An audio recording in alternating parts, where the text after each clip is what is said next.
Buenos días, es la lección para miércoles 3 de septiembre. Estamos en la página 274. I'm using a program, Screencast-O-Matic, trying to screen for you guys the book online and go through the lesson with you, and at the end post the homework assignment. Okay, so bear with me here as I want to highlight some points and point out some phrases. So we'll read through the dialogue that we see going on between Julia Johnson Munoz and Alberto. They are on a date, and then we will look at some key vocab, key phrases, and some key grammar, which involves the past tense. Okay? So let's just start out by reading the dialogue that's happening here. Okay. So tenemos Julia Johnson Munoz y su esposo Alberto Munoz que salieron a cenar anoche. Okay? All right. Julia pidió una ensalada, pollo a la parrilla, papas fritas y espárragos.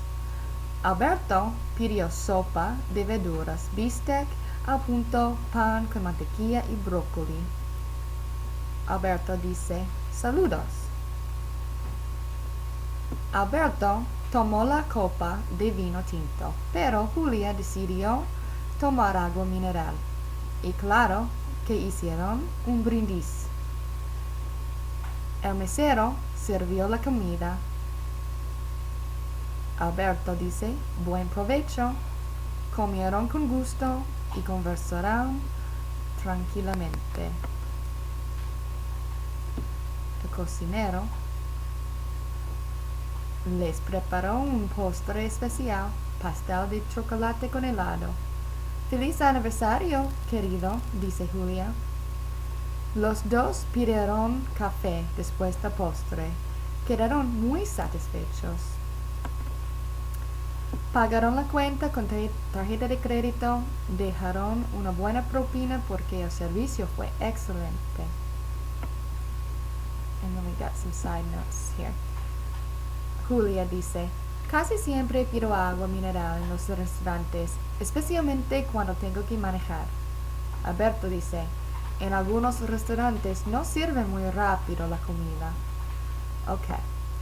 Alright, so I want to focus on algunas frases vocabularias. Okay. And primero tenemos, ¿dónde está? Aquí. Cuando Alberto tomó una copa de vino tinto, dice que hicieron un brindis. Okay, hicieron un brindis. Okay. Let's see. Okay, note. Alright, so el libro nos dice que hay dos cosas. Tenemos la frase hacer un brindis, and en el libro dice que to make a toast, okay, versus, as opposed to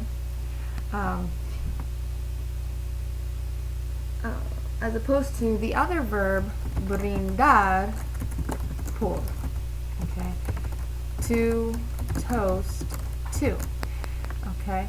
So, si empezamos, if we think about, aquí, Alberto tomó una copa. Alberto, el esposo, levanta la copa. He lifts the cup and says to his esposa, salud, enjoy, be healthy, well-being. We don't have necessarily the exact phrase. Cheers, I guess, if you click glasses with someone. Cheers. But they said he was just making a toast. Hicieron un brindis.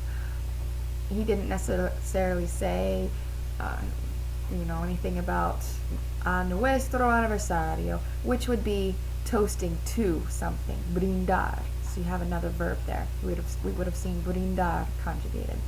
Okay, moving on. Another phrase. What happens when? Let me find it here. Okay, aquí. Quedaron muy satisfechos. Quedaron muy satisfechos.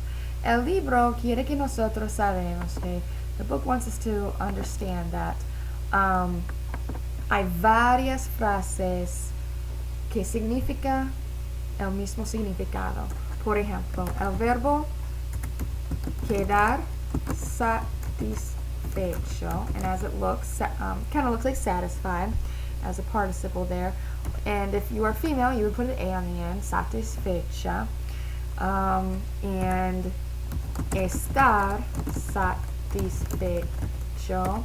You can also use, as natives use the verb llenar, quedar lleno, or llena, right? You can be feminine, or estar lleno.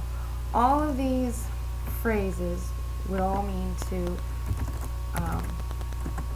as the word looks, to be full, essentially. You're satisfied. You're full. To be full in terms of eating. So we're going to put this one right here. Okay. So quedar satisfecho y sabemos que quedaron muy satisfechos. And what are they full from, right? We see that que pidió, what did Julia pedir, order? This is an important verb in terms of the restaurant, pedir, to order. It doesn't have the exact connotation, but sometimes I'll relate that word to plead. You're asking for something. So in a restaurant scenario, pedir, right here, would be to order. So why is Julia llena? Why is she full? Well, Julia pidió una ensalada, pollo a la parrilla, your word grilled, papas fritas y aspargos. And then al final, ella tiene postre. Okay. What about Alberto? ¿Por qué está satisfecho Alberto? Alberto pidió sopa de verduras, bistec al punto, pan con mantequilla y brócoli, y también el postre. All right.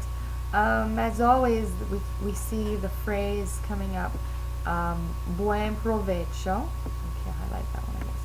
Buen provecho is the title, is el título del capítulo.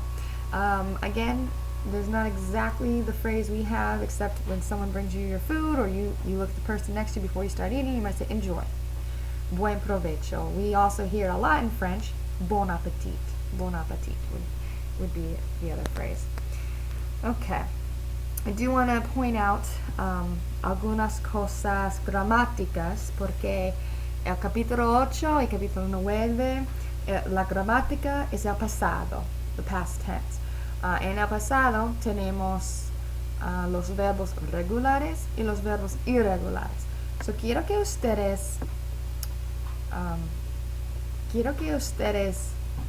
van aquí arriba. If you have the electronic book, you can go above and you can just type in the numbers. And quiero ir a 224.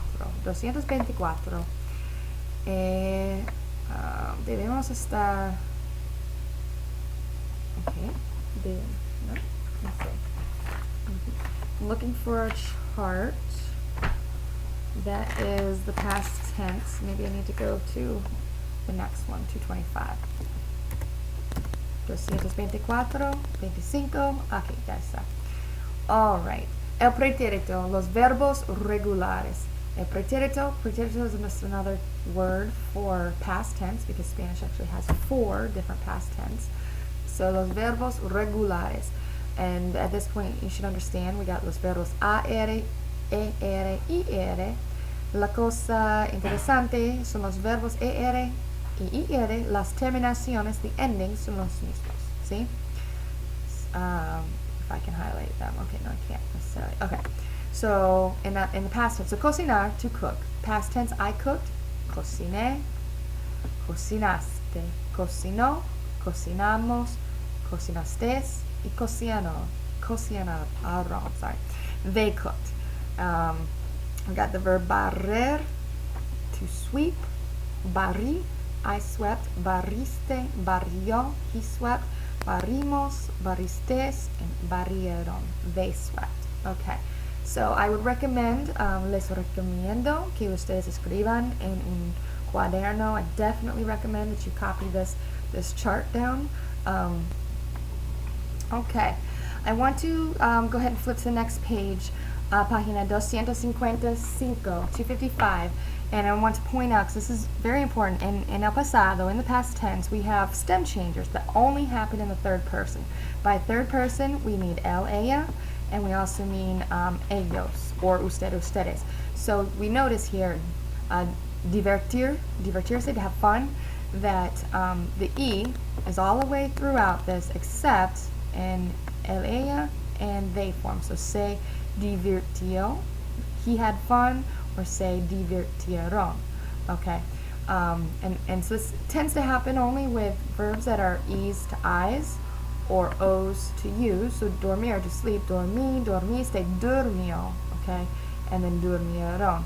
All right, so that takes us back to página 274, where we just were, and pointing out those verbs to us are in blue, and we've got pidió, and this was the verb pedir, okay, all right, and pidió has the I in it because he ordered, right. And then servir, sirvió has the I, but it started in the infinitive servir with an E. Okay, I think that's essentially what we have with the stem changers in this chapter. Página 255 again. Los irregulares, if I could find that chart. One more page, 256. We should see a list of saber that gets a new stem. That's the deal with the irregulars. I'm having trouble finding it here. Okay, aquí vemos que los verbos irregulares tienen una raíz nueva, so a new stem. So saber becomes soup, S-U-P.